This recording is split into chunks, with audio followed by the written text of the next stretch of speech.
नमस्ते। आप सभी का स्वागत है बेसिक्स ऑफ केमिस्ट्री सीरीज में, जिसमें आज का हमारा चैप्टर ऑफ डिस्कशन है पीएच मीटर। पीएच मीटर एक एनालिटिकल इंस्ट्रूमेंट है जिसका इस्तेमाल किसी भी सैंपल का पीएच डिटरमाइन करने के लिए किया जाता है।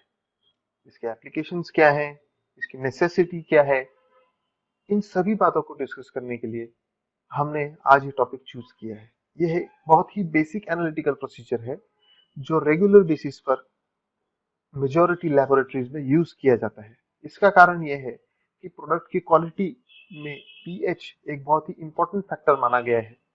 जब तक पीएच अप्रोप्रिएट ना हो, ऐसे कई सारे प्रोडक्ट्स हैं जो अपना काम ठीक से नहीं कर सकते। इसलिए पीएच को मैनेज करना आपका जो फाइनल प्रोडक्ट होता है बहुत इंपॉर्टेंट होता है। साथ ही साथ आपका जो रॉ मटेरियल है उसका पीएच भी चेक करना उसको यूज करने से पहले, ताकि आप ये डिटरमाइन कर सकें कि आपका जो रॉ मटेरियल है वो फिट फॉर यूज है कि नहीं। तो इस तरह के जो इंपॉर्टेंट कंसिडरेशंस होते हैं, इनको सेटिस्फाई करने के लिए, इनको एलिविएट करने के लिए पीएच मीटर को यूज किया जाता है।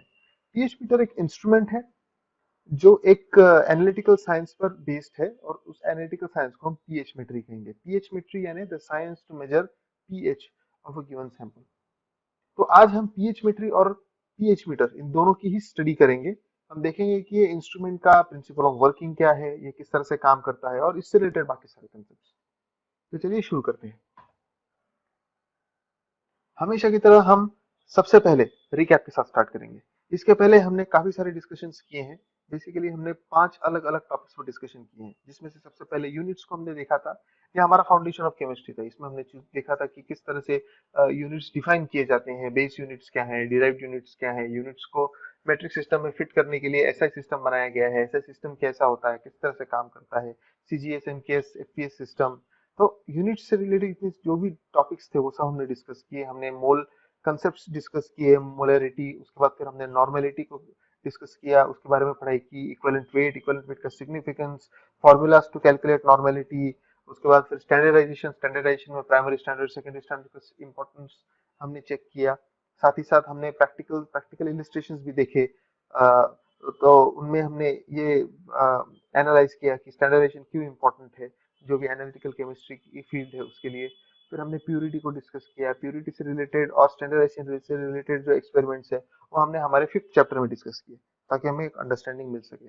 तो अब तक ऐसा हो गया है कि हमारा जो केमिस्ट्री का फाउंडेशन है वो एक सॉलिड फाउंडेशन की तरह बन चुका है। ओके। और अगर आपका फाउंडेशन नहीं है तो आप प्लीज वापस जाइए, और वो जो ये जो 5 वीडियोस हैं इसी चैनल पर अवेलेबल हैं, इनको आप जरूर देखिए, क्योंकि इनमें काफी डिटेल डिस्कशन किया गया है हर उस कंसेप्ट का जो यहाँ से आगे आपको जिनकी जरूरत पड़ सकती है। प्रैक्टिकली जब आप किसी भी लेबोरेटरी में जाओगे काम करने के लिए, तो वहां पे ये बहुत ही आवश्यक होगा। These are some things which should not be avoided, because these topics comprise the fundamentals of chemistry which are necessary for you to transform into uh, uh, a high level professional, a high level chemist. Okay, so यहाँ से शुरुआत करेंगे contents. तो आज के इस session में हम क्या क्या डिस्कस करने वाले, चलिए वो देख लेते हैं फटाफट। तो पहला है इंट्रोडक्शन। हम इंट्रोडक्शन देखेंगे इस इंस्ट्रूमेंट का, और ये जो मेथोडोलॉजी है पीएच मेट्री उसका भी। फिर हम प्रिंसिपल डिस्कस करेंगे कि किस तरह से काम करती है पीएच मेट्री, पीएच मीटर किस तरह से काम करता है। एप्लीकेशन को डिस्कस करेंगे कि पीएच मीटर का पर्पस क्या है, वो कहाँ कहाँ पे कौन कौन से लेवल पर इस्तेमाल होता है। साथ ही साथ पीएच स्केल क्या होता है, पीएच स्केल के लिमिटेशंस क्या है, पीएच को कैसे मेजर किया जाता है, उसका सिग्निफिकेंस। और फिर फाइनली हम कंक्लूजन में डिस्कस करेंगे कि हमने पीएच मीटर या पीएच मेट्री में हमने क्या क्या सीखा है। तो हमारा पहला टॉपिक है इंट्रोडक्शन। इसमें हम देखेंगे कि पीएच मीटर की डेफिनेशन क्या है। तो डेफिनेशन जरा पढ़ते हैं। A pH meter is an electronic instrument used for measuring the pH, that is acidity or alkalinity of a liquid, though special probes are sometimes used to measure the pH of semi-solid substances. तो pH metre क्या है? एक electronic instrument है जिसका काम है pH को major करना, एकदम सिंपल। और ये यूजुअली एसिडिटी और अल्कलिनिटी, पीएच यानी कि उसका एसिडिटी और अल्कलिनिटी कितना है, ये जो प्रॉपर्टी होती है किसी भी सॉल्यूशन की, उसको स्टडी करने के लिए पीएच मीटर को यूज किया जाता है। कभी कभी सेमी सॉलिड्स के लिए भी अगर आपके पास प्रॉपर प्रोब है जो सेमी सॉलिड के लिए बनाया गया है, तो आप सेमी सॉलिड का भी पीएच चेक कर सकते हो। A typical pH meter consists of special measuring probes, a glass electrode and a reference electrode connected to an electronic meter that measures and displays the pH reading. तो pH metre basically क्या होता है, इसके अंदर to different probes होते हैं। एक होता है जिसको हम ग्लास इलेक्ट्रोड कहते हैं और दूसरा होता है रेफरेंस इलेक्ट्रोड। ग्लास इलेक्ट्रोड को हम सैंपल इलेक्ट्रोड भी कह सकते हैं और reference electrode is as the name itself indicates reference electrode.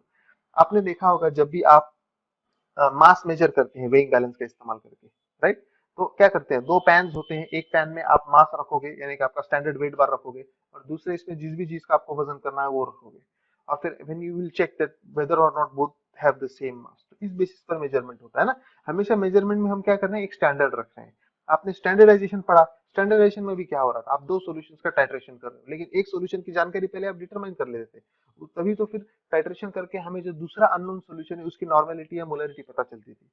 तो ये बेसिक कंसेप्ट है, आपको समझना होगा। किसी भी चीज को अगर आपको मेजर करना है, ये पीएच मीटर ही नहीं, इससे आगे इसके बाद आगे आने वाले जितने भी एनालिटिकल प्रोसीजर्स हैं, केमिस्ट्री के बाहर जाके देखिए, चाहिए तो किसी भी क्वांटिटी को अगर आपको मेजर करना है तो आपके पास एक स्टैंडर्ड होना आवश्यक होता है। और इस केस में पीएच मीटर में जो स्टैंडर्ड आपके पास अवेलेबल है वो है रेफरेंस इलेक्ट्रोड। अब ये रेफरेंस इलेक्ट्रोड क्या होता है, ये सैंपल इलेक्ट्रोड या मेजरमेंट इलेक्ट्रोड क्या होता है जिसको हमने ग्लास इलेक्ट्रोड नाम दिया है, इनके बारे में हम आगे बहुत ही डिटेल में पढ़ेंगे। अभी के लिए बस इतना समझिए कि दो इलेक्ट्रोड होते हैं और यह इमेज है पीएच मीटर की। वैसे आपने पीएच मीटर आपके लेबोरेटरी में देखा होगा, इस बारे में मैं क्वाइट कॉन्फिडेंट हूँ।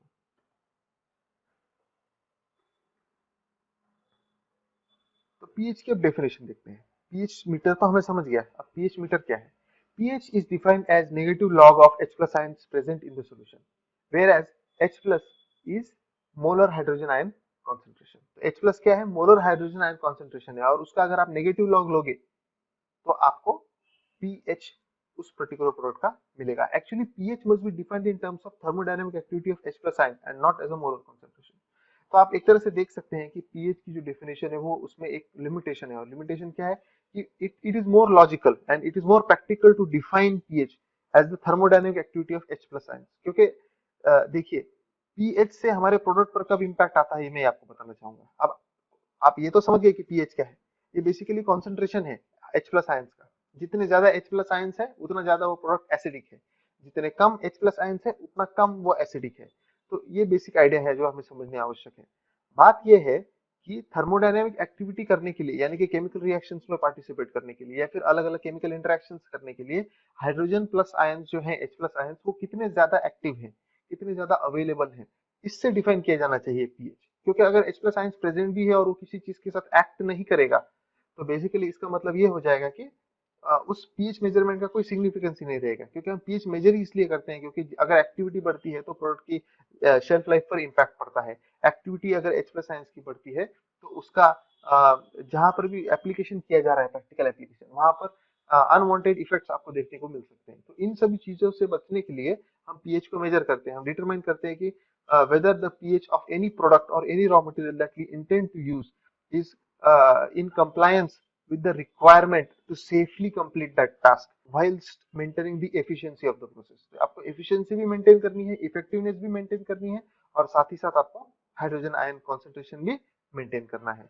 तो पीएच जो है वो बेसिकली आपके मोलर हाइड्रोजन आयन कॉन्सेंट्रेशन को एड्रेस कर रहा है, जबकि उसने थर्मोडायनामिक एक्टिविटी को एड्रेस करना चाहिए। छोटा सा लिमिटेशन है, बस इसको ध्यान में रखिएगा। लेकिन ये फैक्ट है कि हम सिर्फ मोलर हाइड्रोजन आयन कॉन्सेंट्रेशन को ही ध्यान में लेते हैं जब हम पीएच की बात करते हैं। अब प्रिंसिपल ऑफ वर्किंग डिस्कस करते हैं। जैसा कि हमने फर्स्ट स्लाइड पर ही देखा था कि पीएच में दो तरह के इलेक्ट्रोड्स होते हैं, राइट। एक होता है रेफरेंस इलेक्ट्रोड और दूसरा होता है सैंपल इलेक्ट्रोड। तो ये दो जो इलेक्ट्रोड्स हैं इनका पर्पस क्या है वो देखेंगे और ये किस तरह से काम करते हैं। यहाँ पर आप देख सकते हैं एक छोटी सी डायग्राम है, उस डायग्राम के अंदर एक टिपिकल पीएच का जो प्रोब होता है वो कैसा होता है।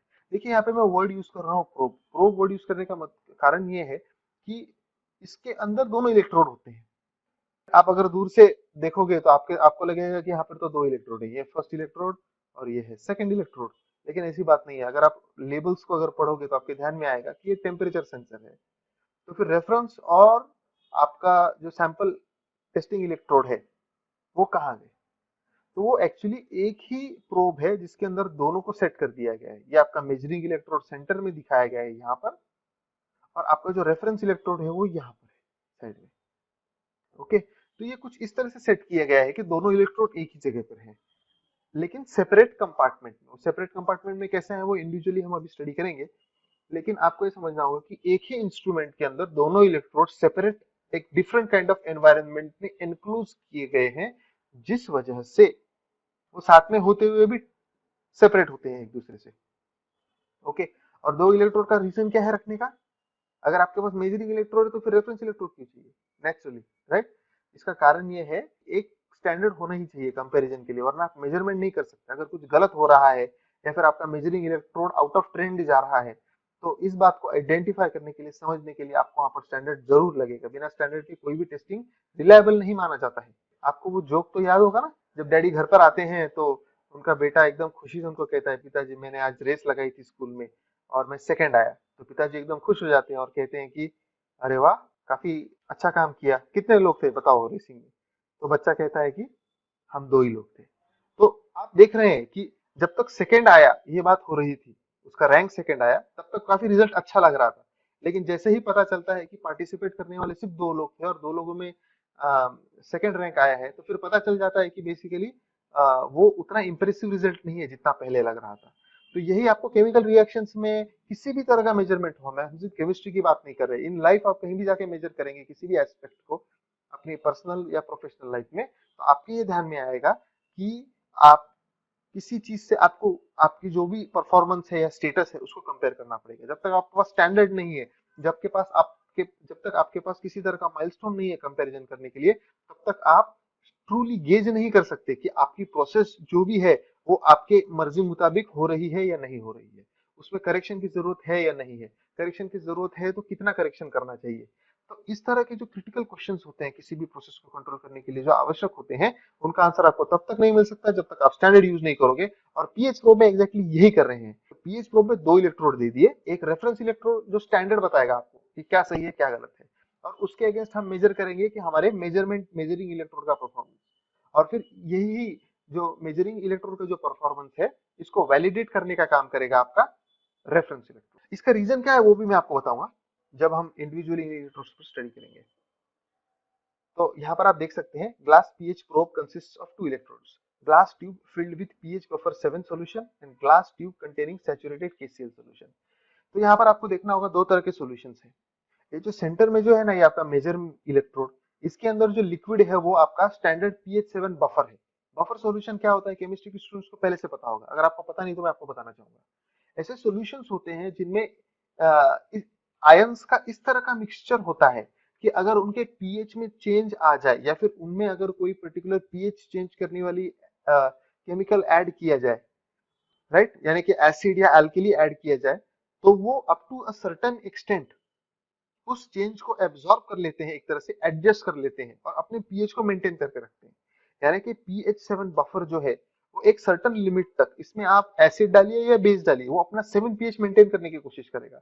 और ऐसा वो इसलिए कर सकता है क्योंकि उसके अंदर इस तरह के केमिकल्स और डिफरेंट डिफरेंट आयंस का मिक्सचर होता है, जो अपने अंदर ऐड होने वाले एसिड या अल्कली के साथ बॉन्डिंग करके उसका जो एसिडिक या बेसिक नेचर होता है उसको न्यूट्रलाइज कर देते हैं। और ये न्यूट्रलाइजेशन की वजह से पीएच जो पहले 7 था वो 7 ही रह जाता है, इसलिए उसको बफर पीएच 7 बफर कहते हैं। इसी तरह से आपको different different types of pH भी बफर मिल सकते हैं। पीएच 2 वाला बफर मिल जाएगा, 4, 7, 9, 12, 14, ये सारे टाइप के बफर्स आपको मिल सकते हैं, आप बना भी सकते हैं इनको। तो इसी तरह से सेंटर में जो है आपका मेजरिंग इलेक्ट्रोड, उसको डिप किया गया है, वो जो ट्यूब है पूरी उस भरी हुई है पीएच 7 बफर से। बाहर का जो इलेक्ट्रोड है रेफरेंस इलेक्ट्रोड, वो कंप्लीटली सराउंडेड है और फिल्ड है केसीएल सैचुरेटेड केसीएल सॉल्यूशन के साथ। तो सैचुरेटेड वर्ड का मतलब क्या है? ये ऐसा सॉल्यूशन है जिसमें और ज्यादा केसीएल डिसॉल्व नहीं कर सकते, राइट? आप छोटा सा एक्सपेरिमेंट आपने किया ही होगा स्कूल में, और अगर नहीं किया है तो करके देखिएगा। ये एक्सपेरिमेंट आपको क्या करना है, आप थोड़ा सा पानी ले लीजिए, लेटेस्ट से एक 10 ml 20 ml पानी ले लीजिए बस, और उस पानी के अंदर आप थोड़ा सा नमक डाल दीजिए, तो नमक डिसॉल्व हो जाएगा। वापस और थोड़ा सा नमक डालिए उस 10 ml वाटर में, वो भी डिसॉल्व हो जाएगा। और ऐसा तब तक कीजिए जब तक नमक डिसॉल्व होता रहे। एक समय आएगा कि नमक सॉल्ट जो है सोडियम क्लोराइड उसमें डिसॉल्व होना बंद हो जाएगा। जो भी सॉल्ट आप ऊपर से ऐड करोगे वो सीधा जाएगा और बॉटम पर जाकर सेटल हो जाएगा, लेकिन डिसॉल्व नहीं होगा।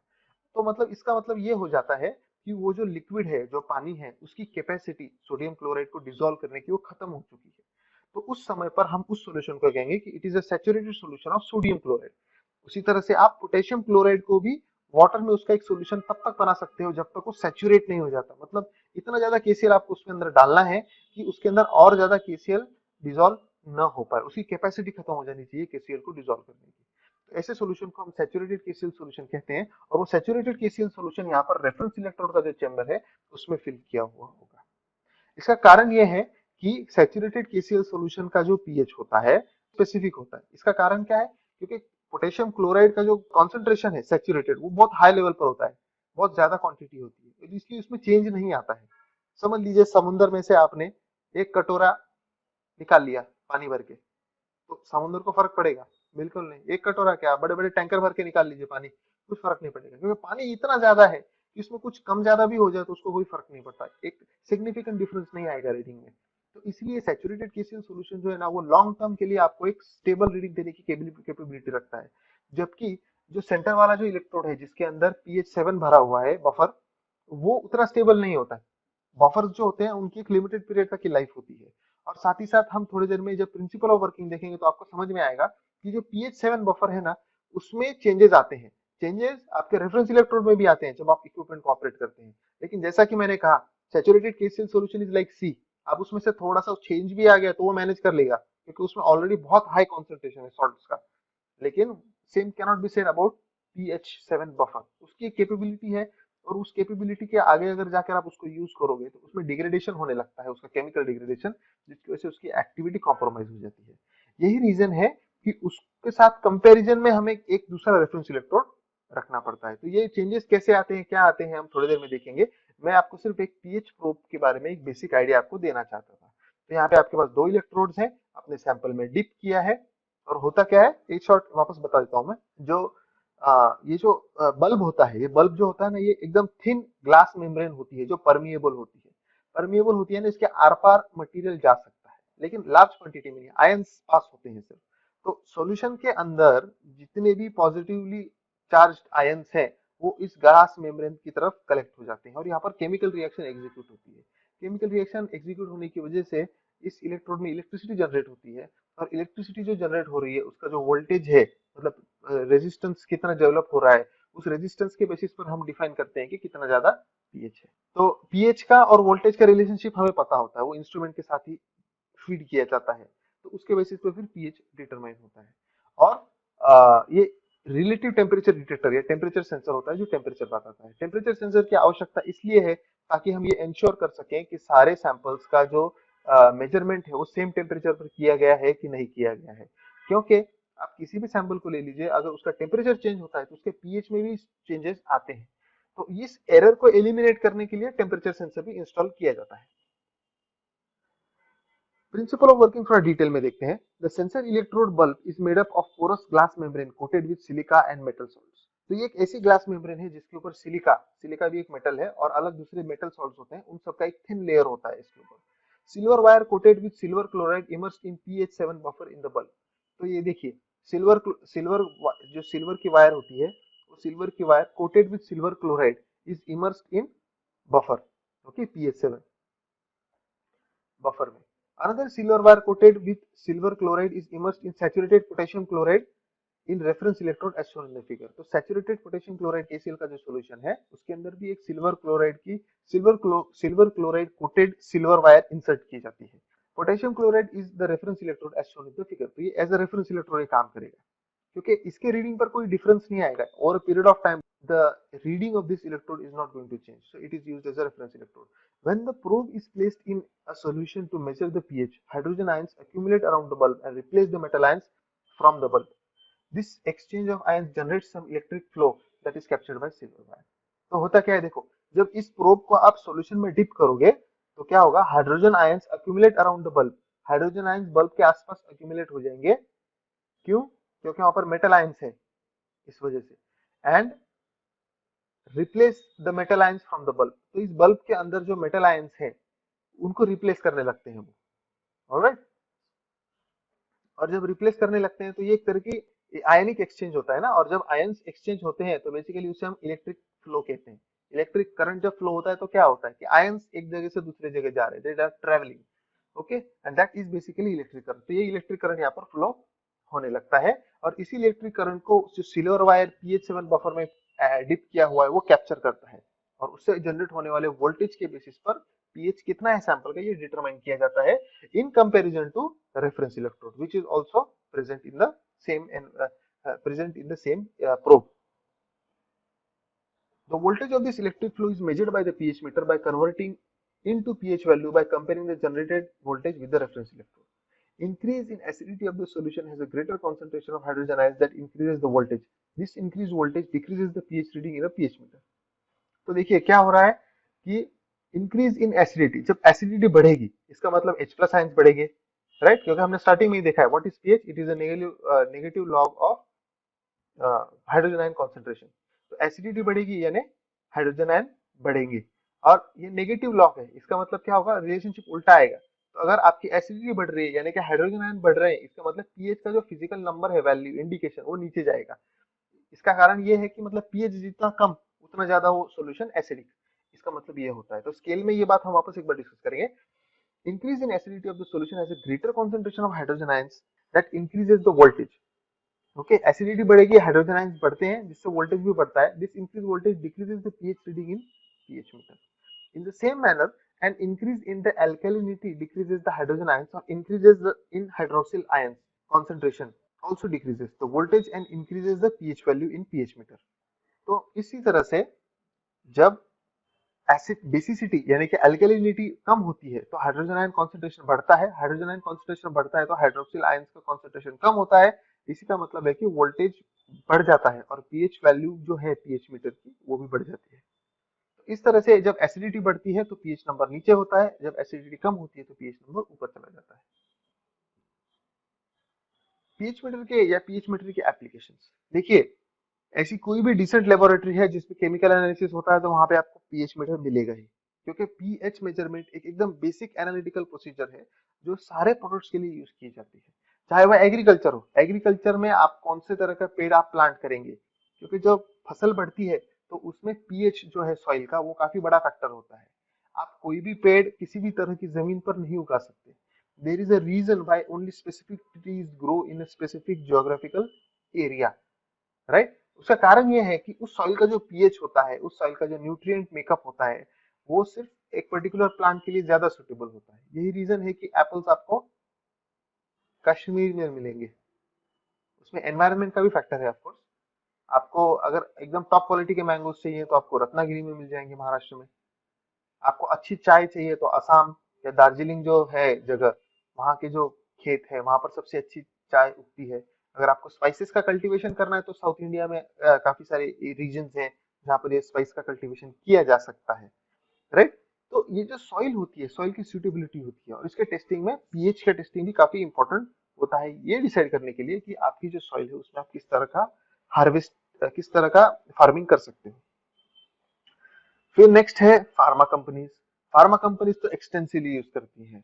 ऐसा अगर कोई भी सॉल्यूशन कंपनी में आ रहा है तो उसका पीएच मेजरमेंट तो होगा ही होगा, क्योंकि पीएच मेजरमेंट आपको एकदम बेसिक आइडिया दे देता है कि ये प्रोडक्ट जो भी आप रॉ मटेरियल है या प्रोडक्ट है इसकी क्वालिटी सही है या नहीं, ये तुरंत पता चल जाता है। जैसे कि फॉर एग्जांपल ऐसा होगा, समझ लीजिए अगर कुछ गड़बड़ हो गया आपकी प्रोडक्शन प्रोसेस में, और जब आप मेडिसिन ऐड कर रहे थे बनाने के लिए और थोड़ा सा गिर गया आपसे, लेट्स से आपको 2 किलोग्राम पाउडर ऐड करनी थी, 2 किलोग्राम पाउडर की जगह ऐसा हुआ कि हाफ के जी यानी कि 500 ग्राम आपसे स्पिल हो गई। आपने किसी को बताया नहीं, आपने क्या किया, सब काम खत्म करके थोड़ा सा ऊपर से पानी डाल दिया, वॉल्यूम मेकअप कर दिया, चैप्टर क्लोज कर दिया। लेकिन जब वो सैंपल जाएगा लेबोरेटरी में तो वो जो 500 ग्राम पाउडर जो उसमें जानी चाहिए थी वो नहीं जाने की वजह से जो पीएच में डिफरेंस जनरेट हुआ है, उसके बेसिस पे वो आइडेंटिफिकेशन हो जाएगा उस बात का। वो डिटरमाइन कर पाएंगे कि इस सैंपल में कुछ गड़बड़ है, राइट। तो फिर आगे उसकी और टेस्टिंग होगी और देखा जाएगा कि क्या गड़बड़ है। तो इस तरह से आप पीएच के बेसिस पे डिटरमाइन कर सकते हो कि जो भी मेडिसिन या जो भी रॉ मटेरियल यूज हो रहा है फार्मा कंपनी में और बन रहा है, उसके जो क्वालिटी है वो क्वालिटी कैसी है। तो ये काफी क्रिटिकल पैरामीटर है। पेट्रोलियम इंडस्ट्री में भी यही बात है।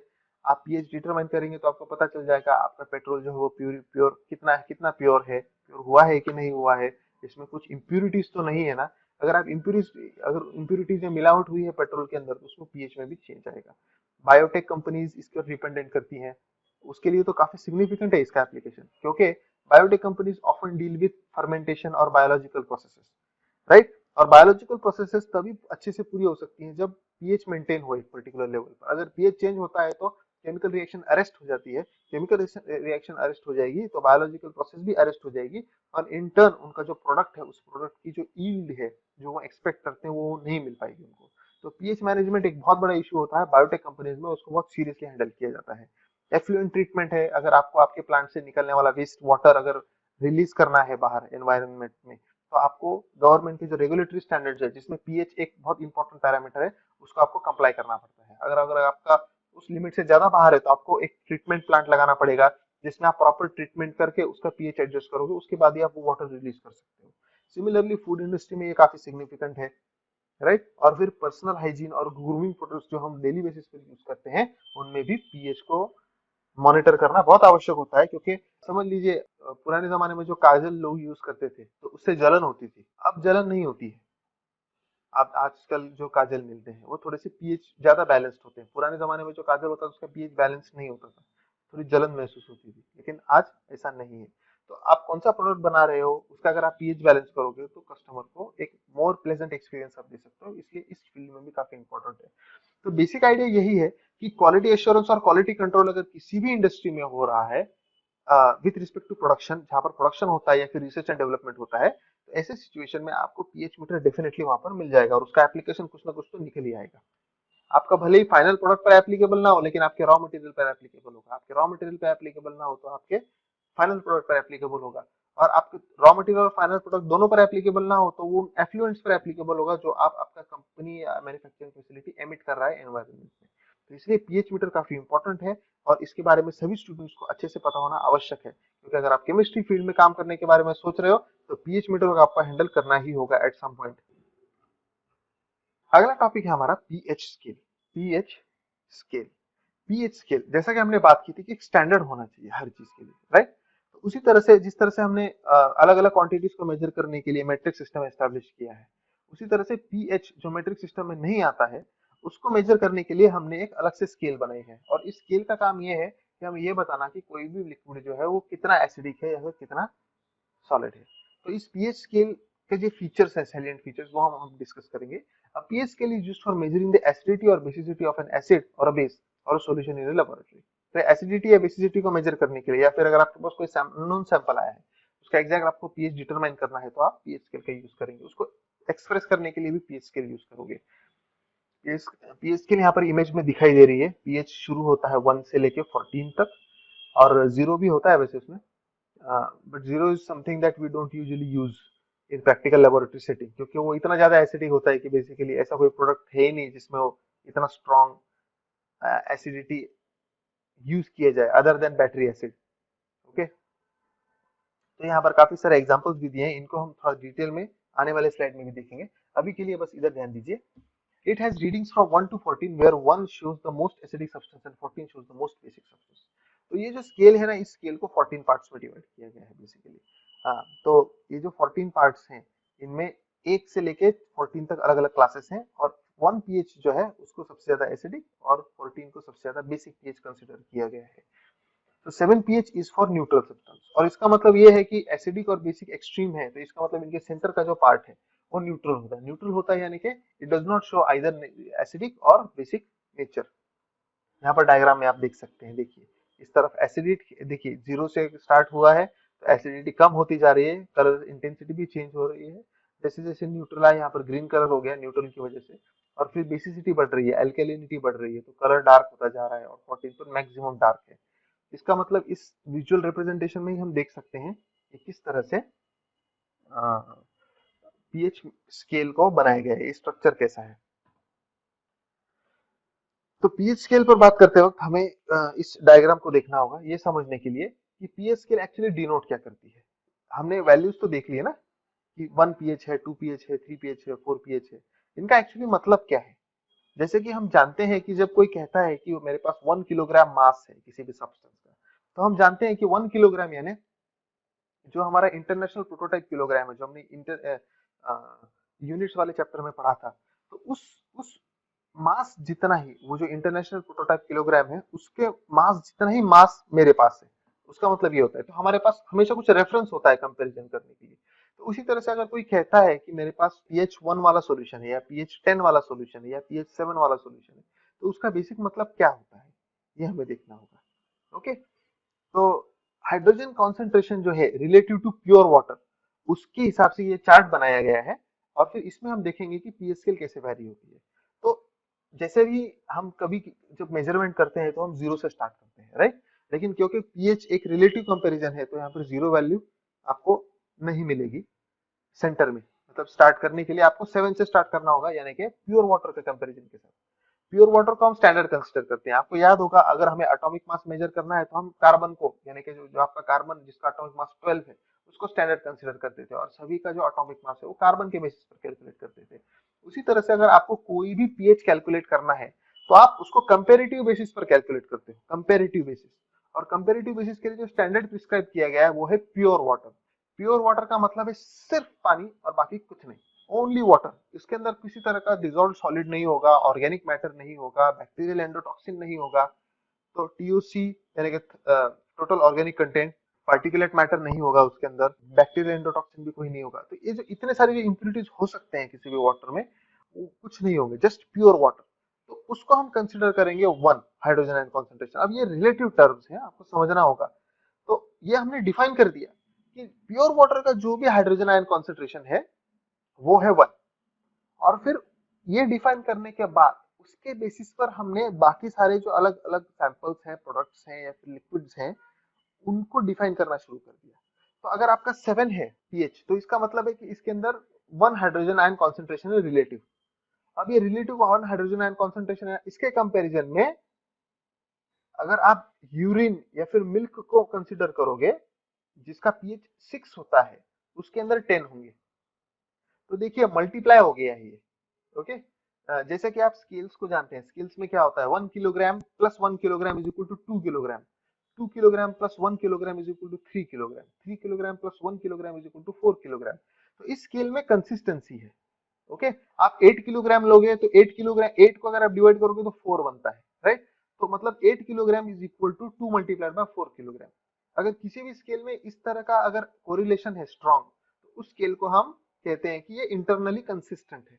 लेकिन पीएच वैल्यू की जो स्केल है ना, वो इंटरनली कंसिस्टेंट नहीं है। इस वजह से, इसका कारण ही ये है कि ये वैल्यूज जो है मल्टीप्लीकेशन फैक्टर में आती है। मतलब जो एक पीएच का दूसरे पीएच के साथ जो डिफरेंस है इंटेंसिटी का, वो बढ़ता जाता है एक तरह से। तो देखिए, अगर आप 7 को कंपेयर करेंगे 6 के साथ, तो 10 टाइम्स है हाइड्रोजन आयन कॉन्सेंट्रेशन। अगर आप 7 पीएच को 5 पीएच के साथ कंसीडर करेंगे तो 100 टाइम्स डिफरेंस है। तो आप जैसे जैसे यहाँ से दूर जा रहे हैं, आप देख रहे हैं कि हर बार 10 के साथ मल्टीप्लाई हो रहा है। ऑलराइट, तो 10, 100, 1000, 10,000, 100,000। तो इस तरह से पीएच मेजर होता है। ऑलराइट, तो ये एग्जैक्टली आप ऐसा नहीं कह सकते कि 6 इज इक्वल टू 2 टाइम्स 3, या फिर आप ऐसा नहीं कह सकते कि 3 is equal to half of 6, क्योंकि डिफरेंस देखिए आप, 3 का जो कॉन्सेंट्रेशन है रिलेटिवली 10,000 है, और 6 का जस्ट 10 है। तो ये आप मैथमेटिकली इसको कंपेयर करना काफी मुश्किल है। ऑलराइट, तो इस बात को आप समझिए। इसी तरह से अगर आप नीचे की तरफ जाते हैं जहां पर हाइड्रोजन आयन कॉन्सेंट्रेशन कम हो रहा है, तो वहां पर भी आपको इसी तरह के सिचुएशंस देखने को मिलेंगे। तो ये 10 का फैक्टर है। Every time you jump from one pH value to another pH value, you are multiplying it with a factor of 10 adjacent जो वैल्यूज हैं। यानी कि 0 और 1 में 10 का फैक्टर आएगा, 1 और 2 के अंदर भी 10 का फैक्टर आएगा, 3 और 4 के बीच में 10 का फैक्टर आएगा, 2 और 3 के बीच में 10 का फैक्टर आएगा। उसी तरह से आप नीचे बेसिक साइड को, एल्कलाइन साइड को देखोगे तो यहाँ पर दो कंसेक्यूटिव पीएच वैल्यूज में आपको 10 का फैक्टर दिखाई देगा। So either you multiply by 10 और यू डिवाइड बाय 10। लेकिन आपको 10 के ही टर्म्स में आपको कैलकुलेट करना है एडजेसेंट पीएच को। तो 7 multiplied by 10 is equal to 6 pH हो जाएगा। 6 पीएच को मल्टीप्लाई बाय 10 करेंगे तो 5 पीएच हो जाएगा, 5 पीएच को मल्टीप्लाई बाय 10 करेंगे तो 4 पीएच हो जाएगा। तो इस तरह से नीचे भी आपको मिलेगा, लेकिन नीचे आपको डिवाइड करना है, राइट। तो इसको आप डिवाइड करेंगे तो 0.1, फिर 0.001, फिर 0.0001। इस तरह से ये काम करता है पीएच स्केल, जिसमें अलग अलग पीएच वैल्यूज हैं, और पीएच वैल्यूज जिस हाइड्रोजन आयन कॉन्सेंट्रेशन को डिपिक्ट करती हैं, उसके जो मल्टीप्लिकेशन फैक्टर है उसके बारे में ही हमारा डिस्कशन था। क्योंकि ये आप एक बार समझ जाओगे तो आपके ध्यान में आएगा कि पीएच स्केल में कुछ लिमिटेशंस भी हैं। तो आगे बढ़ने से पहले हम इन शॉर्ट एक बार वापस इस स्केल को देख लेते हैं। स्केल स्टार्ट्स फ्रॉम 0, 214 का जो 1 होता है वो सबसे ज्यादा एसिडिक माना जाता है। 0 का प्रैक्टिकल एप्लीकेशन सिर्फ स्ट्रॉन्ग केमिकल प्रोसेसेस में है। के एग्जांपल्स दिए हैं। 0 मतलब बैटरी है, 1 यानी कि स्टमक एसिड है, लेमन यानी कि उसका pH 2 होता है, विनेगर का pH 3 होता है, tomato is 4, coffee is 5, milk is 6, water is 7, blood थोड़ा सा बेसिक होता है 8 है, baking soda is 9, stomach tablets 10। या एसिडिटी होने पर हम टैबलेट्स क्यों खाते हैं, स्टमक टैबलेट्स, उनका pH इसलिए 10 रखा जाता है ताकि एसिडिटी अगर है तो वो कम हो जाए। अमोनिया सॉल्यूशन 11 है उसका pH, सोप का 12 होता है, ब्लीच का 13 होता है, ड्रेन क्लीनर का 14 होता है। तो इस तरह से अलग अलग तरह के प्रोडक्ट्स हैं जो pH स्केल पर डिपिक्ट किए गए हैं, जिनका pH होता है एज पर देयर रेंज। अब देखेंगे लिमिटेशंस क्या क्या है pH स्केल के, क्योंकि हर चीज हर किसी भी कंसेप्ट में आप अगर डिस्कस करोगे इन डेप्थ तो आपको हमेशा कुछ ना कुछ लिमिटेशन मिल जाएंगे, pH स्केल में भी, और हमने डिस्कस भी किया ऑलरेडी। देखिए यहाँ पर डिटेल में देखते हैं। pH values of the solutions do not give us immediate idea of the relative strength of the solution.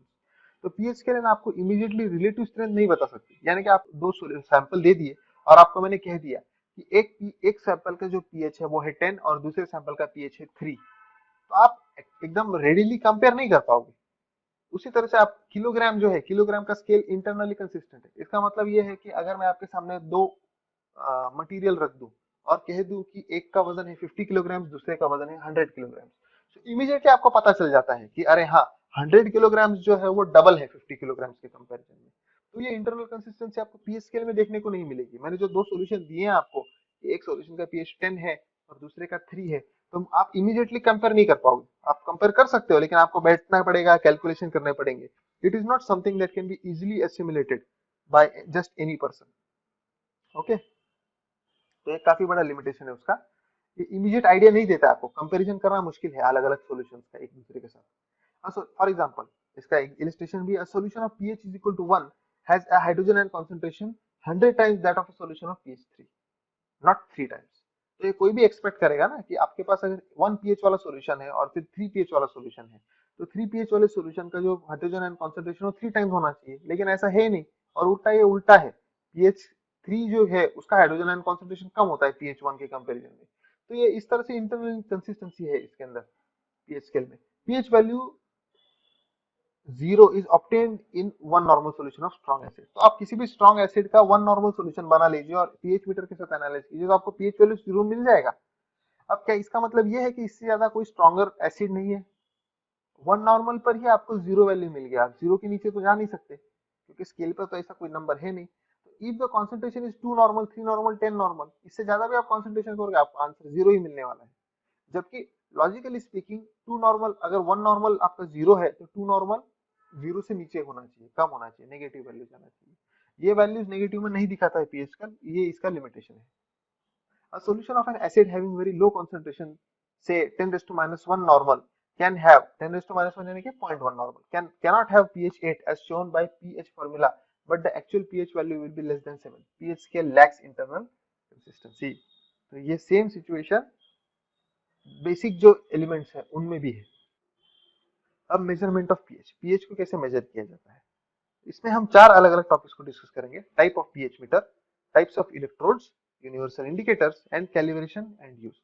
तो हम शुरुआत करेंगे कि पीएच मीटर के टाइप्स कौन से होते हैं, उसमें यूज किए जाने एक किसी भी टिपिकल पीएच मीटर में किस किस तरह के इलेक्ट्रोड्स यूज किए जा सकते हैं, उनके फीचर्स क्या है वो भी डिस्कस करेंगे। फिर हम डिस्कस करेंगे यूनिवर्सल इंडिकेटर्स क्या होते हैं, और साथ ही साथ ये जो पीएच इंस्ट्रूमेंट है इसका कैलिब्रेशन और यूज कैसे किया जाता है।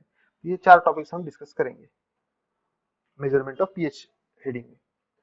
Types of pH meter, okay, तो हमारे पास दो पीएच मीटर्स हैं, मैनुअल पीएच मीटर और डिजिटल पीएच मीटर।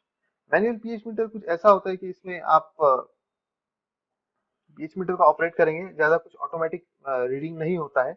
जो करंट आपको दिख रहा है उस करंट को आप बेसिकली जो आपके पास करंट जनरेट हो रहा है as a result of pH probe being dipped into solution, उसको आप डायरेक्टली फार्मूलाज में फीड करके उसके बेसिस पर फिर पीएच डिटरमाइन करने की कोशिश करते हो। मैनुअल पीएच ये अभी कोई यूज नहीं करता है, just for the sake of information मैंने इंक्लूड किया है। तो पीएच मीटर काफी एक्सपेंसिव तो होते हैं अवेलेबल मार्केट में, लेकिन लेस एक्सपेंसिव ऑप्शंस भी हैं, तो किसी को मैनुअल पीएच मीटर यूज करने की आजकल जरूरत नहीं रही है, specially those who are serious about quality management. दूसरा टाइप है डिजिटल पीएच मीटर। तो डिजिटल पीएच मीटर एक ऑटोमेटेड इक्विपमेंट है, ऑटोमेटेड इंस्ट्रूमेंट है, जिसका काम होता है कि जो भी सैंपल उसको दिया जाए उस सैंपल का एनालिसिस करे और पीएच डिटरमाइन करे।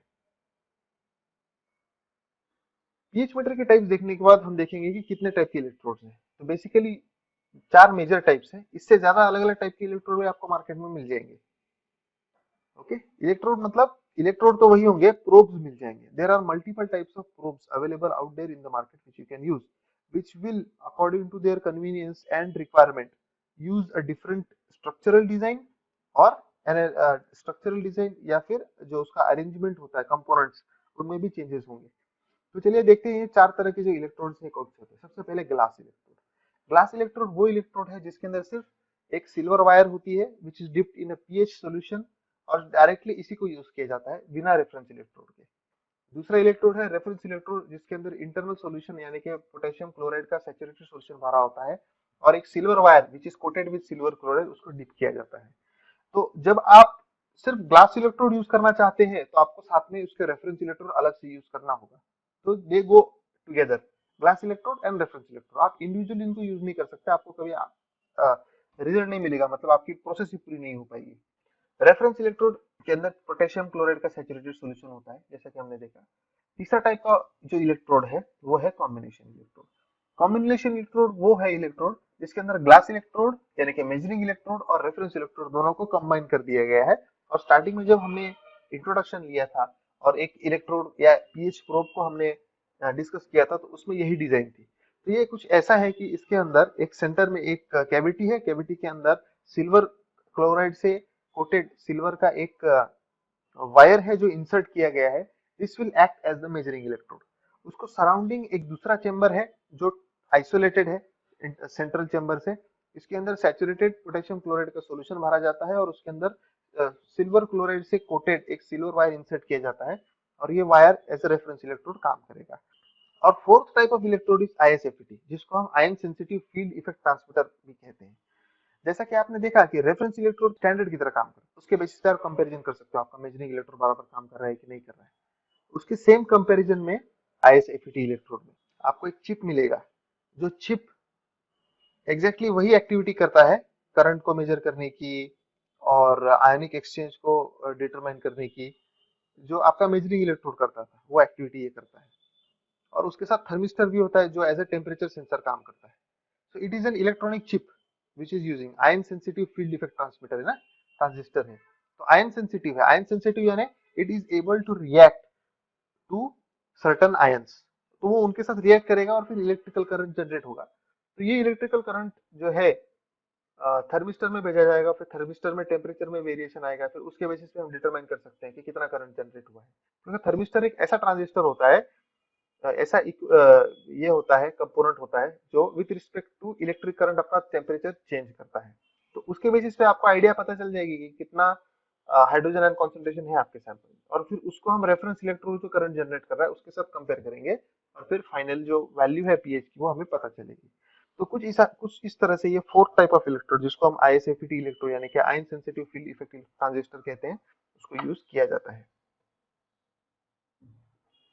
अब जो पीएच प्रोब होता है उसके जो शेप है उनमें भी कुछ टाइप्स है according to the requirement practical applications, right.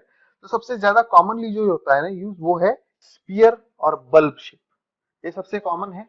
इसको यूज इसलिए किया जाता है क्योंकि ये काफी अच्छी कांस्टेंट परफॉर्मेंस देता है, reliable performance with low resistance because of large surface area. इसका सरफेस एरिया भी लार्ज होता है। सरफेस एरिया यानी कि जो पीएच मेम्ब्रेन है जिस पर हमने सिलिका और मेटल आयंस का कोट किया हुआ है, जो रिएक्ट करेगा आपके सैंपल में प्रेजेंट हाइड्रोजन आयंस के साथ और करंट जनरेट करेगा, जो यहाँ पर आपको इमेज में दिख रही है सिल्वर वायर, इसमें से ट्रांसफर होगा। तो ये जो पूरी प्रोसेस है इसको फैसिलिटेट करने वाला ये जो बल्ब है ना, ये बल्ब है, राइट। इसके थ्रू सब परमिशन होता है आयंस का। तो बात बेसिक यही है कि इसका सर्फेस एरिया ज्यादा है as compare to other design, और इस वजह से ये काफी एडवांटेजेस है। दूसरा है cone. Cone is robust, smooth, easy to clean और यूनिवर्सली एप्लीकेबल। ये भी काफी अच्छा है, इसको भी काफी लोग पसंद करते हैं। It's also commonly used. Cylindrical electrode है जो शॉक प्रूफ है for general applications, specially useful for fermenter electrodes. तो ये जो सिलिंड्रिकल इलेक्ट्रोड है ना, इनको ज्यादातर कहाँ कहाँ इस्तेमाल किया जाता है, बड़े बड़े इक्विपमेंट्स में फर्मेंटर्स होते हैं, तो उनमें इसको यूज किया जाता है। स्पीयर टाइप का है जो सेमी सॉलिड के लिए यूज किया जाता है, क्योंकि सेमी सॉलिड में आपको आपका जो सेंसर है उसको पेनिट्रेट करना है और पेनिट्रेशन के टाइम पर ईज मिलनी चाहिए, इसलिए स्पीयर के जैसे शेप होता है इसका।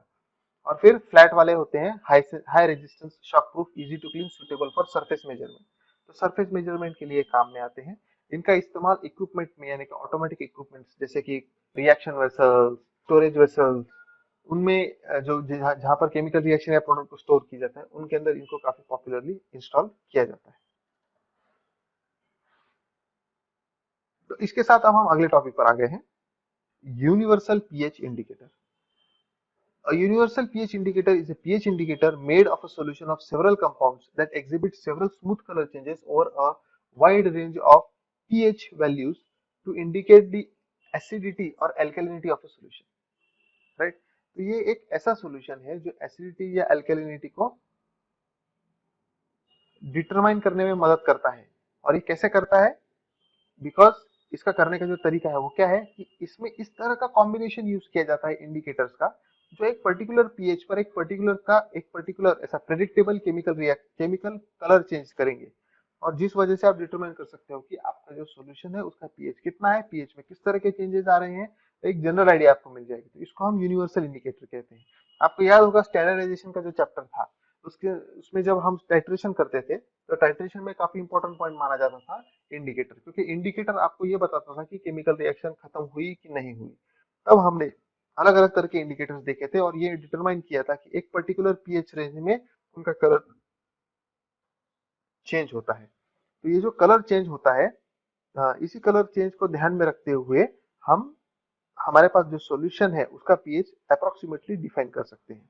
तो ये हो गया आपका universal indicator. Universal indicator is prepared in the form of solution. The main components of universal indicator in the form of a solution are thymol blue, methyl red, bromothymol blue and phenolphthalein. तो आप देख रहे हैं कि acidic environment में colour change करने वाले और बेसिक एनवायरनमेंट में कलर चेंज करने वाले दोनों तीनों ही टाइप के जो भी रिएजेंट्स हैं सबको एक प्रॉपर कॉम्बिनेशन में मिक्स किया गया है और जिसको फिर इस्तेमाल किया जाता है as a indicator to that will work across the entire pH scale. This mixture is important because each component loses or gains protons depending upon the acidity or alkalinity of the solution being tested. जैसे से आपका जो solution है या sample है उसकी acidity या alkalinity में डिफरेंस आएगा, उस तरह से सॉल्यूशन का कलर भी चेंज होता है। ओके, तो ये हो गया आपका सॉल्यूशन बेस्ड इंडिकेटर जिसमें हम यूनिवर्सल इंडिकेटर मेजर करते हैं। एक दूसरा टाइप का इंडिकेटर होता है जो होता है पेपर इंडिकेटर। तो पेपर बेस्ड इंडिकेटर्स को भी यूज किया जाता है, वो भी काफी पॉपुलर है। यहाँ पर इमेज में आप देख सकते हैं लिटमस पेपर जो होते हैं, red and blue litmus paper, right. अगर एसिडिक एनवायरनमेंट में आप ब्लू लिटमस पेपर डालोगे तो रेड कलर हो जाएगा, और अगर बेसिक एनवायरनमेंट में रेड लिटमस पेपर ऐड करोगे तो वो हो जाएगा ब्लू इन कलर। तो ये जो कलर चेंज होता है आपको बताता है कि आपके सैंपल का बेसिक नेचर क्या है, एसिडिक है या बेसिक है। लेकिन ब्लू और रेड लिटमस पेपर आपको स्पेसिफिक पीएच नहीं बता सकते, वो सिर्फ आपको नेचर बता सकते हैं। तो स्पेसिफिक इसके लिए आप paper based universal pH indicator को यूज करते हो, जिसके अंदर आप देख सकते हैं कि अलग अलग सॉल्यूशंस को एक स्ट्रिप के साथ इम्ब्यू कर दिया जाता है, इम्बाइब कर दिया जाता है।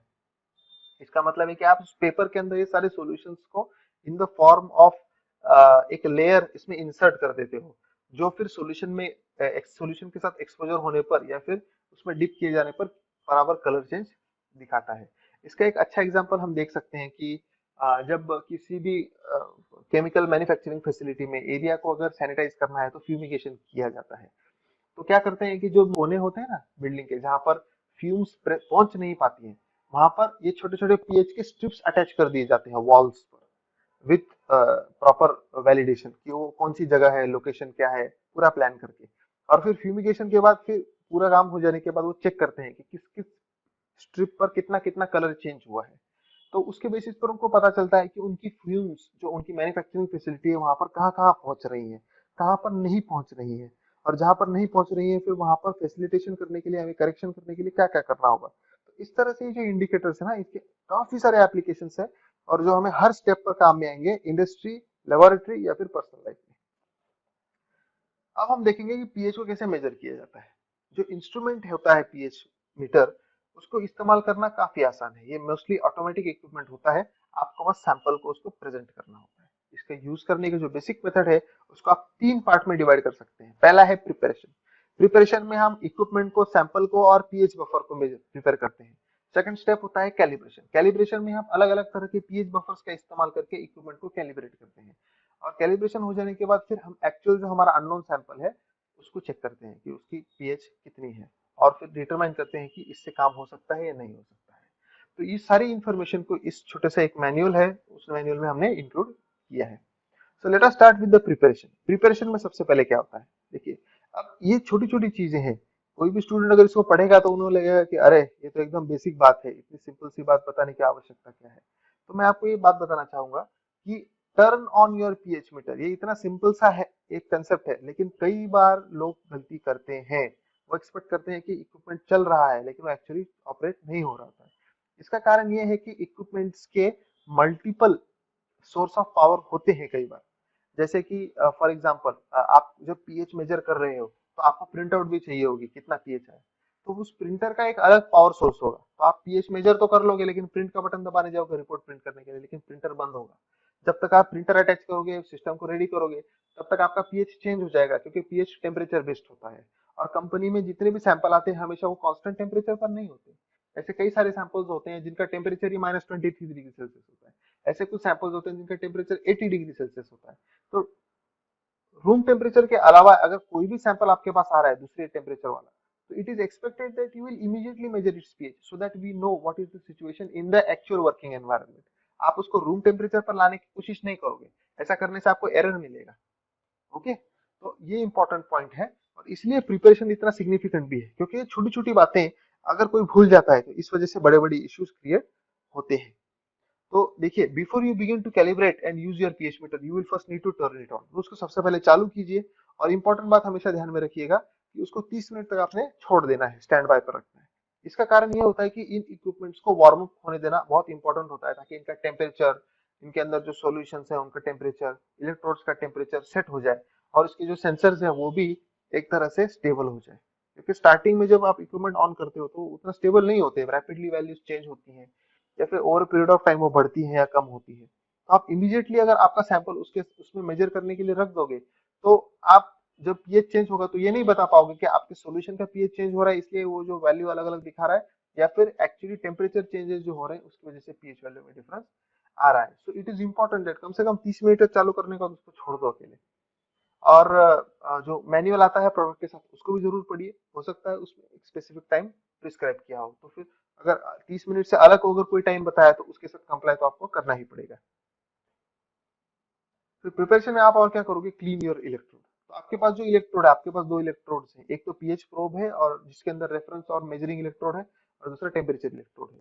सभी को आपको अच्छे से क्लीन करना है। अच्छे से आप कैसे क्लीन करोगे, उसको रिंस कीजिए डिस्टिल्ड वाटर के साथ, और जो ड्रेनिंग वाटर है उसको आप एक एम्प्टी बीकर में कलेक्ट कीजिए। फिर आप एक अल्ट्रा सॉफ्ट टिश्यू पेपर लीजिए और उसका इस्तेमाल करके ब्लॉट ड्राई यानी उसको बस आपको टच करना होता है, वाइपिंग एक्शन अलाउड नहीं है। राइट, आपको जस्ट टच करना है और उसके ऊपर जो भी वाटर लगा हुआ है डिस्टिल वाटर, उसको आपका जो टिश्यू पेपर है उसके अंदर एब्जॉर्ब कर लेना है। इस तरह से टच करके, ब्लॉटिंग करके आपको पूरा जो इलेक्ट्रोड है या फिर पीएच प्रोब है उसको ड्राई करना होता है।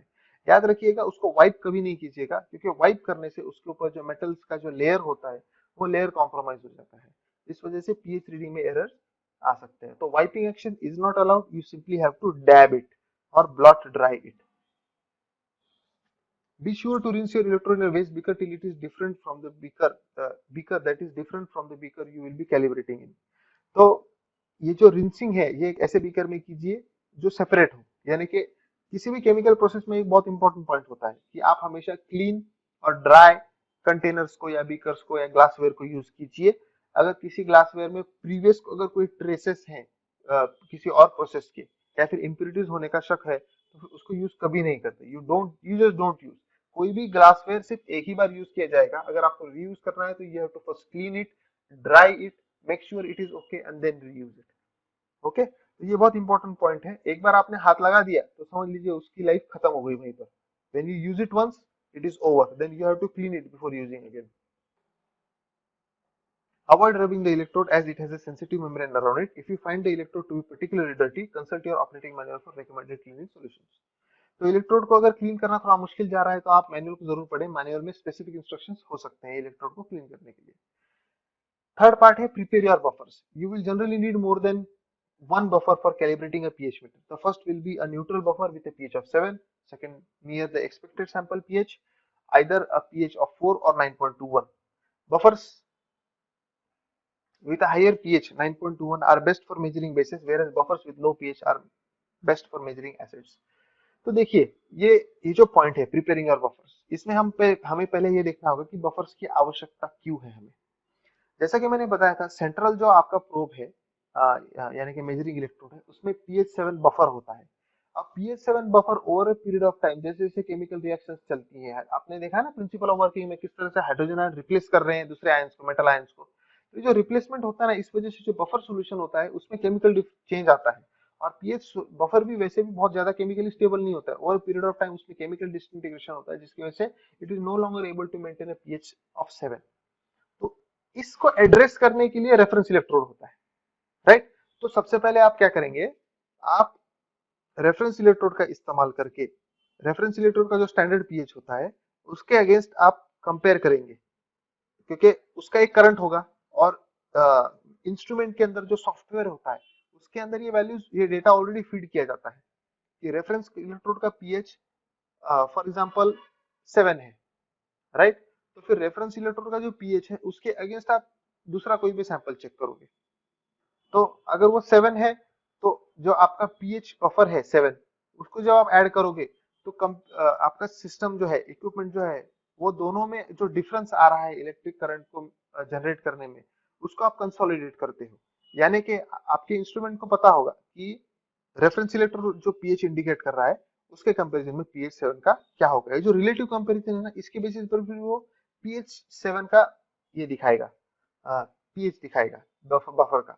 अब जो पीएच आएगा उसको आप एक्सेप्ट करोगे, स्टैंडर्डाइज करोगे, ये हम आगे कैलिब्रेशन में देखेंगे वैसे. और फिर स्टैंडर्डाइज करने के बाद फिर आप नेक्स्ट पीएच बफर लेते हो. इस तरह से एक रिलेशनशिप बनती जाती है. आप इंस्ट्रूमेंट को टीच कर रहे हो, सिखा रहे हो कि मैंने जो भी सैंपल रखा है वो है 7, अगला सैंपल मैं रखूंगा वो है 4, उसके अगला रखूंगा मैं 10. तो एक बार इंस्ट्रूमेंट को पता चल जाए कि 7, 4 और 10 जो पीएचएस हैं उनके लिए कितना करंट जनरेट हो रहा है, तो फिर उसके बेसिस पे जो एक लाइन बनती है, ग्राफ बनता है, उसका आधार पर वो इंस्ट्रूमेंट बाकी के पीएच भी आपको दिखा सकता है. ये कैसे काम करता है थोड़ी देर में देखेंगे. बफर्स का टेम्परेचर मेंटेन करना भी आवश्यक है. Once you have chosen your buffer, allow them to reach the same temperature as the pH meter. PH readings are temperature dependent. तो इनको टेम्परेचर डिपेंडेंट होते हैं ये रीडिंग्स, तो इनको एक तो स्टेबल होने दीजिए. और कभी कभी क्या है कि ये चांस नहीं दे सकते, तो इसलिए इंपॉर्टेंट होता है कि सारे बफर्स का टेम्परेचर एटलीस्ट सेम हो. यूजुअली जो यूएसएफटी जैसे रिक्वायरमेंट्स होते हैं, जहाँ पर पीएच मेजर किया जाता है, कैलिब्रेशन किया जाता है, वहां पर एक रेंज भी डिफाइन कर दी जाती है कि आपका जो सैंपल है उस सैंपल का जो टेम्परेचर है, सारे सैंपल्स का जितने भी आप मेजर कर रहे हो उनमें टेम्परेचर में difference not more than 1 degree होना चाहिए. यानी कि अगर आपका पहला सैंपल का टेम्परेचर है 22.4 डिग्री सेल्सियस, ओके, तो बचे हुए बाकी सारे जो सैंपल्स है उनका जो टेम्परेचर है वो 22.4 डिग्री सेल्सियस से +1 या फिर -1 डिग्री सेल्सियस की जो रेंज बनती है, यानी कि 21.4 डिग्री 22.4 डिग्री सेल्सियस है उसका टेम्परेचर सैंपल का, तो 21.4 से लेके 23.4 के बीच में ये जो 2 डिग्री सेल्सियस का जो टोटल रेंज बना है, उस रेंज के अंदर ही उसका सभी का टेम्परेचर होना चाहिए. उससे ज्यादा अगर कोई सैंपल बाहर जा रहा है तो उस रीडिंग को स्टैंडर्ड कंसीडर नहीं किया जाता है. तो इस तरह के रिक्वायरमेंट्स होते हैं, रेगुलेटरी रिक्वायरमेंट्स अलग अलग जगह पर होते हैं जिनको फॉलो करना आवश्यक होता है. वैसे मैंने अभी जो आपको सैंपल दिया वो इलस्ट्रेशन पर्पस के लिए था. With respect to different processes, pH और उसकी एक्यूरेसी के रिक्वायरमेंट भी चेंज होते हैं. तो ये एक हाइपोथेटिकल एग्जांपल था, मैं जस्ट आपको कंसेप्ट बताना चाहता था कि किस तरह से रेगुलेशन होता है. इसका एक और फायदा ये है कि कोई एनालिस्ट अगर सिचुएशन को एक तरह से क्या कहते हैं, अगर मैनिपुलेट करने की कोशिश करे तो वो नहीं कर सकता है, राइट. क्योंकि जैसे टेम्परेचर चेंज होता है उस तरह से क्या होता है, पीएच भी चेंज होता है. तो समझ लीजिए अगर किसी दिन आपका पीएच थोड़ा सा आउट ऑफ रेंज जा रहा है, तो आप एक तो उसको गर्म करके देखोगे अगर पीएच रेंज में आ जाए, या फिर ठंडा करके देखोगे पीएच रेंज में आ जाए. तो ये इस तरह के गलत काम अगर कोई नहीं करना चाहिए, इसलिए टेम्परेचर के रिलेटिव में पीएच की वैल्यू मेजर की जाती है, ताकि ये इंश्योर कर सकें कि जो भी मेजरमेंट कर रहा था वो सही कर रहा था या नहीं कर रहा था. Buffer should be kept in a beaker for no longer than 2 hours. तो बफर्स को आपको बीकर में जो आपने लिए हैं मेजरमेंट के लिए, उनको 2 घंटे से ज्यादा यूज ना करें. 2 घंटे के बाद उनको डिस्कार्ड कर दीजिए. और उनको अपने ओरिजिनल कंटेनर में मत ऐड कीजिए। बफर आपने एक बार बाहर निकाल दिया कंटेनर में से तो आपको उसे डिस्कार्ड ही करना है। वैसे बीकर में लेने के बजाय आजकल मार्केट में एक ज्यादा साइंटिफिकली एडवांस्ड कंटेनर्स आए हैं जिनके ऊपर ही एक कोनिकल फ्लास्क जैसा कंटेनर फिट होता है। तो जब आप वो स्क्वीज बॉटल जैसे होते हैं, जब आप बॉटल को प्रेस करते हो ना तो बॉटल के अंदर से एक थोड़ा सा सॉल्यूशन बाहर आता है पीएच बफर का, जो उस उसके जो अपर्चर है उस बॉटल का जो कैप है उस कैप की जगह वो फिट किया होता है ना, तो उसमें भर जाता है। तो आप उसी बॉटल को यूज कर सकते हो। अब ये सॉल्यूशन जो बाहर आया ना वो अंदर बॉटल में बल्क में नहीं जा सकता, you simply have to drain it. तो बीकर इस्तेमाल करने से बचने का काफी अच्छा तरीका है, वो आप यूज कर सकते हो। लेकिन जो इस्तेमाल किया हुआ बफर है उसको आपको डिस्कार्ड करना है। Place your electrode in the buffer with a pH value of 7 and begin reading. तो देखिए आप आपका इंस्ट्रूमेंट प्रिपेयर हो गया, आपके बफर भी रेडी है, तो आप शुरुआत कैसे करोगे? आपको आपका जो पीएच प्रोब है उसको आपको पीएच 7 के बफर में डालना है और रीडिंग का जो बटन होता है कि मेजरमेंट का, उस मेजरमेंट वाले बटन को आपको प्रेस करना है। जैसे आप प्रेस करोगे तो 1-2 मिनट तक उसको स्टेबलाइज होने दीजिए, वो आपको एक रीडिंग दिखाएगा, पर्टिकुलर रीडिंग। राइट, अब जैसे इस इमेज में दिखाया फॉर एग्जांपल 7 पीएच जो है बफर, उसको जब मेजर किया तो वो अप्रोक्सीमेटली पीएच दिखा रहा है 7.11। एक बार स्टेबल हो जाए तो आप सेट का बटन दबाइए या फिर रिकॉर्ड का बटन दबाइए। देखिए सेट द पीएच वैल्यू, तो जैसे ही वो स्टेबल होता है तो you have to press the set the pH value. अब ये सेट बटन दबा के हम एक्चुअली क्या कर रहे हैं कि मशीन को बता रहे हैं कि ये है पीएच बफर जो है, इसकी जो हाइड्रोजन आयन कॉन्सेंट्रेशन है, इस हाइड्रोजन आयन कॉन्सेंट्रेशन को हम 7.11 कहते हैं। ओके, फिर once you have a stable reading, set the pH meter to the value of the buffer's pH by pressing the measure button a second time. Setting the pH meter once the reading has stabilized will allow for more accurate and tuned readings. Naturally वो जितना आप उसको समय दोगे तो वो stabilise होगा और ज्यादा एक्यूरेट रीडिंग देगा। Okay, although not necessary, if you stir your buffer before measuring, be sure to stir all other buffers and samples in the same way. तो देखिए आपको क्या करना है, जितने भी आप बफर्स यूज कर रहे हो पीएच मीटर को कैलिब्रेट करने के लिए, तो सबको आपको सेम ट्रीटमेंट देनी है। तो अगर आप सैंपल बफर का जो सैंपल है उसको मेजर करने से पहले अगर उसको स्टर करते हो तो आपको बाकी के सारे सैंपल्स को भी स्टर करना होगा। यही पॉलिसी आपको टेम्परेचर में भी यूज करनी है, सभी बफर्स का टेम्परेचर सेम होना चाहिए। एक बार 7 पीएच अगर आपका मेजर हो गया तो आपको जो पीएच प्रोब है उसको वापस डिस्टिल वाटर से रिंस करना है। रिंस करने के बाद एक फ्रेश टिश्यू पेपर यूज करके उसको वापस ब्लॉट ड्राई टेक्निक से उसको सुखाना है। सुखाने के बाद आप उसको इमीडिएटली इंसर्ट कर दीजिए नेक्स्ट पीएच पर जो 4 है। 4 में प्लेस करने के बाद आपको वापस एक बार उसकी रीडिंग स्टेबल हो जाए तो सेट पीएच का बटन दबाना है, तो वो रीडिंग भी सेट हो जाएगी और आपको वापस जो आपका पीएच है, देखिए यहाँ पर आप देख रहे हैं कि वो सेट कर रहे हैं। सेट करने के बाद मशीन रिकॉर्ड कर लेगा कि 4 पीएच का हाइड्रोजन आयन कॉन्सेंट्रेशन कितना है, या फिर वो एज स्टैंडर्ड उसको कंसीडर करेगा। उसके बाद फिर आपको वापस इलेक्ट्रोड को वॉश करना है, क्लीन करना है, और क्लीन करने के बाद आपको अगला बफर यूज करना है। आप जितने चाहे बफर यूज कर सकते हैं, यूजुअली 3 बफर्स होने ही चाहिए। कुछ कंपनीज में 5 बफर भी यूज होते हैं, जैसे फॉर एग्जांपल कुछ कंपनीज में अगर आपको मेजरमेंट करना है तो बफर 2, 4, 7, 9 और 12, इन 5 बफर्स को यूज किया जाता है पीएच मीटर को कैलिब्रेट करने के लिए। कुछ कंपनीज में 3 बफर्स को यूज किया जाता है। अगर आप चाहे तो आप दो दो बफर पर भी कैलिब्रेट कर सकते हो इक्विपमेंट को, ये आपकी मर्जी है। कितना एक्यूरेट आप रीडिंग चाहते हो उस पर डिपेंड करेगा कि आप कितने ज्यादा वहां पर बफर्स यूज करते हो कैलिब्रेट करने के लिए। तो प्लेस योर इलेक्ट्रोड, अब कैलिब्रेशन तो हो गया, अब मशीन को हमने टीच कर दिया है कि भाई 7 पीएच कितना होता है, 4 कितना होता है, 2 कितना होता है, या 8 कितना होता है, 9 कितना होता है। तो मशीन अभी उसका जो टीचिंग है, कैलिब्रेशन है, वो पूरा हो चुका है मशीन का। तो अब हम उसको सैंपल लगाएंगे और सैंपल लगाने के बाद 1-2 मिनट उसको स्टेबलाइज होने दीजिए। स्टेबलाइज होने के बाद रीडिंग है पीएच का, वो स्टेबल हो जाता है तो उसको भी सेट कर देंगे आप, यानी कि उसको रिकॉर्ड करेंगे। अगर प्रिंटर पोर्ट है तो प्रिंटर पोर्ट आपको बताएगा कि प्रिंट करके देगा आपको रिपोर्ट। प्रिंटर पोर्ट यानी छोटा सा प्रिंटर होता है, जैसे ही आप रिकॉर्ड का या फिर मेजर का पीएच बटन दबाते हैं तो वो प्रिंट कर देगा रिपोर्ट कि आपने जो सैंपल चलाया है उसका पीएच है, जैसे कि इस एग्जांपल में दिखा है 12, तो रिपोर्ट पर 12 प्रिंट होकर आ जाएगा। साथ ही साथ उस सॉल्यूशन का टेम्परेचर क्या है ये भी वो प्रिंट करके देगा। एक बार आपका सैंपल का पीएच मेजरमेंट हो गया तो इलेक्ट्रोड को वापस आप रिंस कीजिए। रिंस करने के बाद उसको टिश्यू पेपर से अच्छे से ब्लॉट ड्राई कीजिए। ब्लॉट ड्राई करने के बाद आपको इलेक्ट्रोड को एक दूसरे सॉल्यूशन में, जैसे पीएच बफर 7 होता है ना, पीएच 7 वाला जो बफर होता है उसमें डिप करके रखना है। पीएच का प्रोब होता है वो बहुत ही सेंसिटिव इंस्ट्रूमेंट होता है, हाँ, वो ड्राई, उसको अगर हम ड्राई हो जाने देंगे तो वो ग्लास क्रैक होने की पॉसिबिलिटी होती है। इसलिए उसको हमेशा pH 7 बफर में डिप करके रखा जाता है। तो आपको हमेशा उसको कवर्ड कंडीशन में लिक्विड के अंदर डुबा डुबा के रखना है। इसका मतलब ये नहीं कि सैंपल पर रखेंगे, क्योंकि सैंपल रिएक्टिव हो सकता है, वो आपकी इलेक्ट्रोड को या प्रोब को खराब कर देगा। हाईली एसिडिक पीएच वाले बफर में रखेंगे तो भी सेम सिचुएशन है। हाईली हाई पीएच वाले, हाईली बेसिक पीएच वाला जो बफर है, यानी कि 14 की तरफ जो जाते हैं, उनमें आप डिप करके रखेंगे तो भी सेम सिचुएशन है। तो सबसे आइडियल बात यह है कि आइदर आप डिस्टिल वाटर ले लीजिए जो प्योर है, उसके अंदर डिप करके रखेंगे तो भी चलेगा, या फिर सबसे बेस्ट है pH 7 बफर जो हमने स्टार्टिंग में यूज किया था, उसको फेंकिएगा नहीं, उसी में डिप करके रखिए उसको नेक्स्ट टाइम तक यूज करने तक। तो कुछ इस तरह से आप पीएच बफर को यूज कर सकते हैं अपने प्रोब को डिप करके रखने के लिए, ताकि वो सूखे नहीं और खराब ना हो जाए। तो ये बेसिकली पीएच मेट्री पर हमारा आज का सेशन था। इसमें हमने कई सारी बातें कवर की जो समरी में हम थोड़ी देर में देखेंगे। आज का जो हमारा सेशन है उसका कंक्लूजन ये है, pH meter is more useful than other pH indicators because it gives accurate reading। pH meter pH measure करने में मदद करता है, लेकिन pH मीटर क्या इकलौता ऐसी मेथोडोलॉजी है जो pH मेजरमेंट में काम आती है? ऐसा बिल्कुल भी नहीं। आपके पास pH पेपर भी होते हैं जिनका आप इस्तेमाल कर सकते हो, लेकिन pH मीटर का सिग्निफिकेंस इसलिए बढ़ जाता है क्योंकि pH मीटर आपको एग्जैक्ट रीडिंग देता है कि pH कितना है। माइनर जो डिफरेंसेस होते हैं pH में वो भी वो अच्छे से प्लॉट कर सकता है, रीड कर सकता है, डिटरमाइन कर सकता है। ओके, तो यही बात है जिस वजह से पीएच मीटर इतना सिग्निफिकेंट है। For example detection of blood pH, blood का आपको पीएच है, यूरिन का पीएच चेक करना है, तो ये सभी क्रिटिकल ऑपरेशंस में आपको पीएच मीटर काफी मदद करता है। And you can measure the pH of liquid as well as semi solid substances. तो पीएच मीटर जो है वो नेचुरली आपको लिक्विड और सेमी सॉलिड दोनों का ही पीएच मेजर करने में मदद करता है, तो ये काफी बड़ी बात है।